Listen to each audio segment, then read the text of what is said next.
Olivia, that's all you get. You owe me $700 for the dumplings at Karen's birthday celebration, a gathering I had never been invited to before. That's what Lily told me. In front of me, there was just a single dumpling, as if feeding a pet. Lily said with a laugh, "Here you go, Karen." The elementary schooler seemed to be in on the joke too, laughing at me.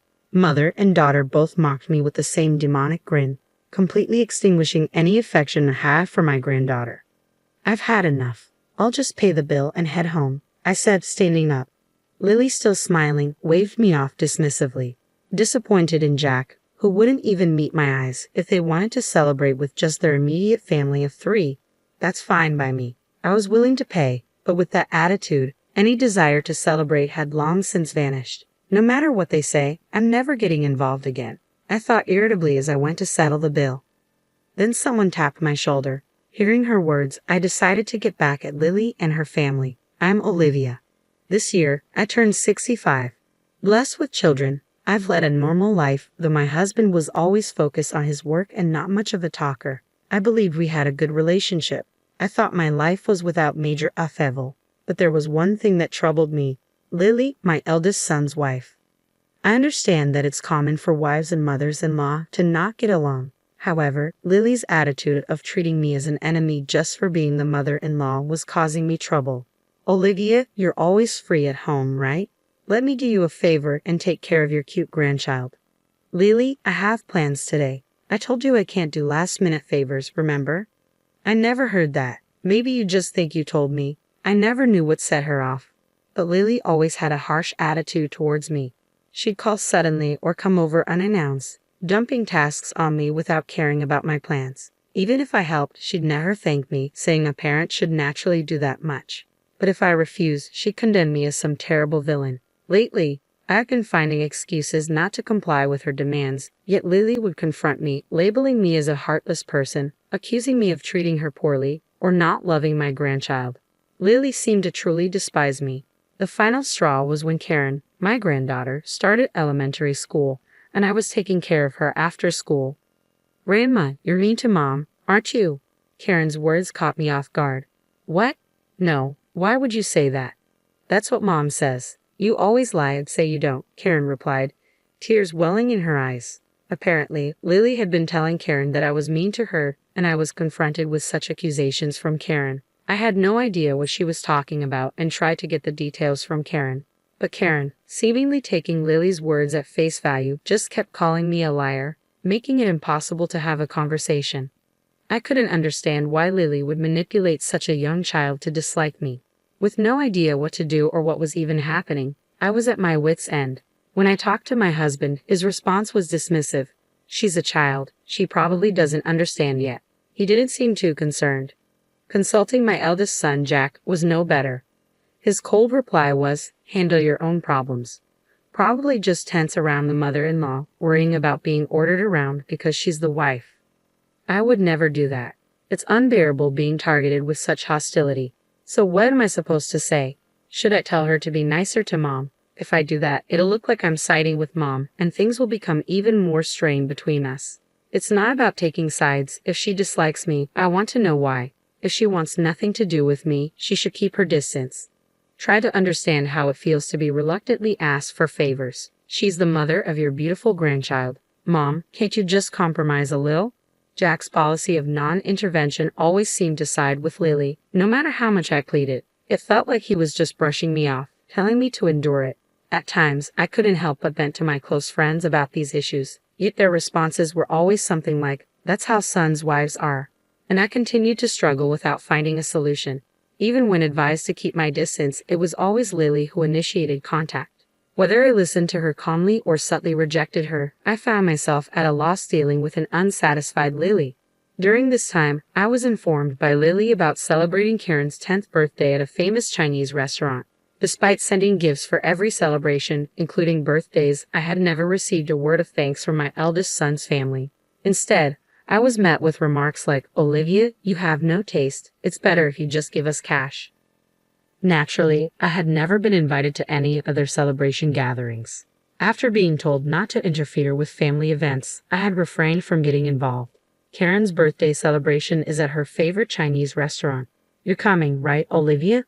Lily's invitation made me suspect something unpleasant. Still, if I didn't go, I would surely be blamed for not attending my granddaughter's birthday. After much thought, I decided to attend the celebration, although I had a bad feeling. Part of me hoped that maybe they were trying to mend our relationship. If my suspicions turned out to be true, I would stop involving myself with them. With that thought, I went to the Chinese restaurant on the appointed day. But as expected, my faint hope was immediately betrayed. Lily and her family, waiting for me, looked at me and sneered with malice. Look, there's shark fin soup, Karen's favorite. Since Grandma is paying today, let's eat a lot, Karen exclaimed with excitement. When I expressed my surprise, Lily burst out laughing as if greatly enjoying herself. Initially, I had thought it wouldn't be a problem to pay for the meal, considering it was to celebrate Karen's 10th birthday. However, Lily's declaration as if it was a given, even before I'd offered, took me by surprise. You're not planning to eat without paying, are you, Olivia? How brazen, Lily remarked. I never had such intention, but Lily could have at least mentioned the cost beforehand. What? I told you in advance. Don't blame others for your forgetfulness.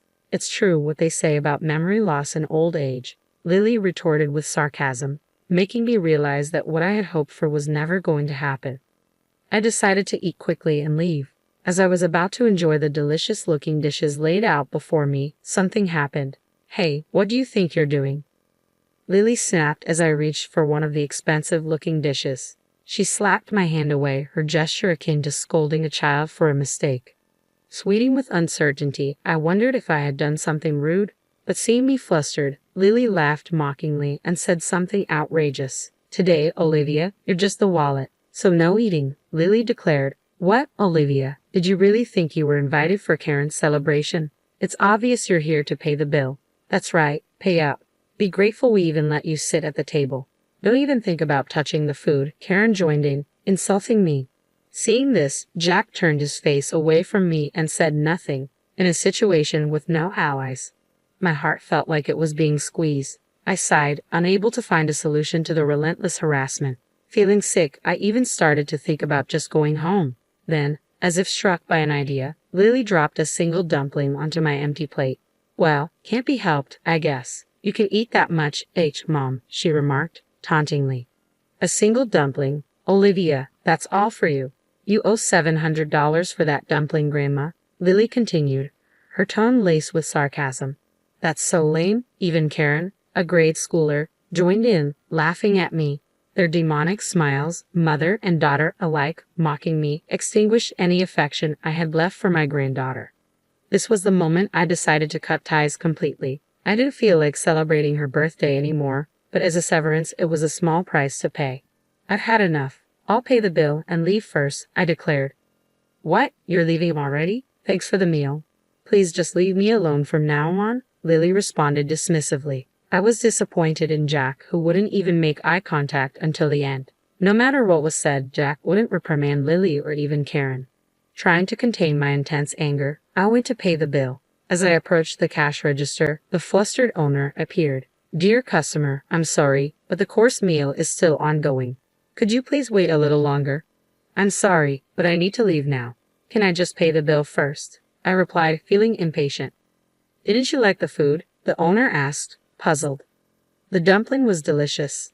Just the dumpling. Was there something in the other dishes you didn't like? I inquired, realizing that Lily had reserved a course meal, and the owner was confused. As I was leaving halfway through, he approached me, wondering how to explain the situation. Feeling foolish to cover for my eldest son's family, I blurted out, I'm apparently just the wallet. Then someone tapped my shoulder from behind. It was Mary, a friend who had listened to my complaints before. I saw everything just now. It's much worse than what you told me, she said. When did you get here? I asked, surprised.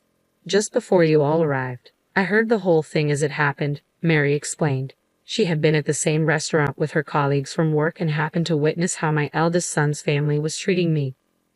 Hurrying to talk to me as I headed to the register, seemingly more outraged than me, Mary said, You don't need to pay, and stopped my hand. Listen, Olivia, even if it's your grandchild, that behavior is not normal. At her age, she should know better than to treat family that way. But no matter what I say, nobody listens to me, not even my son, Jack. So, you're just going to let them walk all over you. Mary's words made me realize something. Looking back, my eldest son's family, unconcerned about me, was happily chatting and enjoying their meal. They probably don't even consider me family anymore. Jack glanced at me for a moment but quickly averted his eyes as soon as we made eye contact. Seeing such a pitiful attitude, I felt like the person sitting there was not my son. If they don't understand words, then show them with actions, Mary encouraged. Thank you, Mary. Can I ask for a little help? I felt encouraged by Mary's support. The owner, sensing the uneasy situation, nodded at me as if to say he was on my side. I'm sorry, but I only ate one dumpling, I explained. Understood. Let's do this. Based on our explanation and the owner's decision, I only had to pay for the one dumpling. As I ate, it felt awkward to put out just a few bills. But the owner smiled, processed the payment, and handed me the receipt. The rest of the bill will be paid by those who ate. No worries. Thank you very much, he reassured me. In a situation with no allies, I found unexpected salvation in the kind restaurant owner and my friend. Internally, I felt that this alone was a good enough punishment for them. But after receiving advice from Mary, I wasn't planning to let their divine retribution end there. I'm sorry and thank you so much for today. I expressed my gratitude to Mary. It's all right. From now on, if they treat you badly, speak up firmly, okay? Mary advised. Yes, thank you. Actually, I have another favor to ask, if that's okay, I added before watching her return to the restaurant. Then, I headed home, ready to deliver a final blow to my eldest son's family. The next day, when my doorbell rang, I was sure it was Lily. I had anticipated that she would come to complain about the payment from yesterday. Sure enough, the monitor showed Lily glaring at the camera with a furious expression, and I went to the door. What do you mean, Olivia, not paying for yesterday's food and drinks? What kind of reasoning is that? Lily demanded angrily. Food and drinks? What are you talking about? Don't play dumb, I replied, puzzled. It's about Karen's birthday party yesterday, Lily clarified, her irritation evident. That's right, you should at least pay up. Karen, who came with Lily, was also glaring at me. As the restaurant owner had said, my son's family had to pay for themselves and were in a panic. They hadn't brought their wallets, expecting me to pay. Jack had to run to an ATM at a grocery store, and they were quite embarrassed. Karen, showing her anger, furrowed her brow, and yelled at me, her expression hardly one you direct at a family member. I sighed lightly before facing Lily to talk. I'd only ate one dumpling yesterday, so I only pay for what I ate. The dumpling cost $700, remember? Oh, maybe you didn't hear it because of your age, I remarked, feeling the weight of their rude attitudes. With such disrespectful behavior from both a wife and granddaughter, I didn't feel like paying anymore. As I retorted, they became even more heated and started verbally abusing me. What kind of attitude is that? Just because you're Karen's grandmother, you think you can do anything you want. I don't want a grandma like you. Don't act so high and mighty, Lily accused, pointing fingers at me as if I were some kind of villain. Karen, too, acted as though she was a hero, delivering justice to evil. Was there really a reason I had to be yelled at like this? I couldn't help but ask out loud, and an astonishing response came back. Hey, why do I have to be treated like this? What could you like about me? What have I done? I questioned, confused by their hostility. You haven't done anything. You know, wives just don't like their mothers-in-law, Lily replied casually. What do you mean, just that? I pressed for clarification. This time, I thought I'd make you useful as a wallet since I was angry, Lily retorted, stunning me with her unexpected words. I was speechless. Then before I could signal, the door to the next room opened, and Mary entered the living room. The moment they saw Mary's face, the two were speechless, their mouths agape. Listening to you all this time, is that how you treat my friend? Mary questioned, her tone firm. Why are you here, Karen? Lily stammered, clearly flustered by Mary's sudden appearance. It was understandable. Mary still worked as a language teacher in a certain classroom and was also the teacher of the language class that Karen attended. When I had spoken to Mary, the situation was so different from Karen's behavior in class that she had trouble believing me. But after yesterday's incident, Mary had become my ally and came to my house today. When Karen expressed her wish that I was her real grandmother, I was touched. Don't be deceived. Miss, this woman made my mom cry before, Karen accused, her tone sharp. My friend wouldn't do that. Besides, you just said Mom wasn't mistreated, right? But Mom, Grandma was mean to you, right? Karen continued, seemingly believing everything Lily had told her about me without hearing the details. Lily, apparently not expecting to be overheard, looked panicked. She became visibly nervous, glancing at Karen with a troubled expression. I was speechless at Lily's inability to come up with a better excuse for her actions. Miss, please listen to our side too. Just because she's your friend, it doesn't mean you should take Olivia's side, Lily pleaded, attempting to win Mary over with excuses. But Mary was judging based on the behavior she had witnessed, not on Lily's unsubstantiated claims. With no chance of Mary siding with them, Karen, scolded by her teacher, looked like she was about to cry. Only giving one dumpling and then expecting $700 in payment. That's no way to treat family, is it? Mary questioned, her tone pointed. But it was my birthday, so it's only natural for Grandma to pay. That's what Mom said, Lily interjected, trying to justify their behavior. Considering your attitude earlier, those kinds of words wouldn't come out unless you really looked down on someone. You usually don't speak to your grandmother like that, do you? Mary countered, her words piercing through the tension. Shocked by her favorite teacher's words, Karen seemed deeply affected. Seeing Karen's reaction, Lily, while still glaring at me, was at a loss for words. It wasn't a complaint, it was the truth. I just happened to see what was going on. Well, I won't forgive you, Olivia. Don't think you can see your granddaughter again, Lily declared angrily. Fine by me, I'd like to ask the same. Don't involve me anymore, I retorted. Lily left, pulling Karen's hand and looking resentful. As I watched them leave, I finally let out a sigh of relief. Seeing this, Mary patted my back. After all that, they won't be able to act so arrogantly anymore. Thank you, Mary. Sorry for always relying on you. I express my gratitude. It's fine, Olivia. They wouldn't listen to you, right? With that attitude, it's no wonder. Mary reassured me, her cheerful demeanor saving me. I was able to cut ties with Lily and her family. It's a shame I couldn't say anything to Jack, but I don't expect to hear anything more from Lily. Seeing the usually confident Lily taken aback cleared the frustration I had been carrying. However, apparently Lily and Karen got into an argument because Lily had lied to Karen about me, leading to Mom made the teacher dislike me. Karen still couldn't be appeased, and Lily called me to complain. Explain the situation to Mary. Is it okay for Karen to stop going to her language class? Lily asked. What's there to explain? Mary saw everything for herself. What more is there to say? If you admit to harassing me, then my story won't be a lie, I responded. Why, you could at least agree with me on that. Lily pleaded. No way. That's your responsibility. You should sincerely apologize to Karen, I insisted. Lily called me several times, but since she told me to stay away, I stopped answering. Jack also called, confused about which side to take between Lily and Karen. Disgusted with his indecisive attitude, I echoed the words once said to me, handle your own problems. Anne continues to attend Mary's class and has become much quieter since being scolded that day. Well, she was too energetic before, so maybe this is just right for her now, I reflected. As a sign of reflection, I hope so.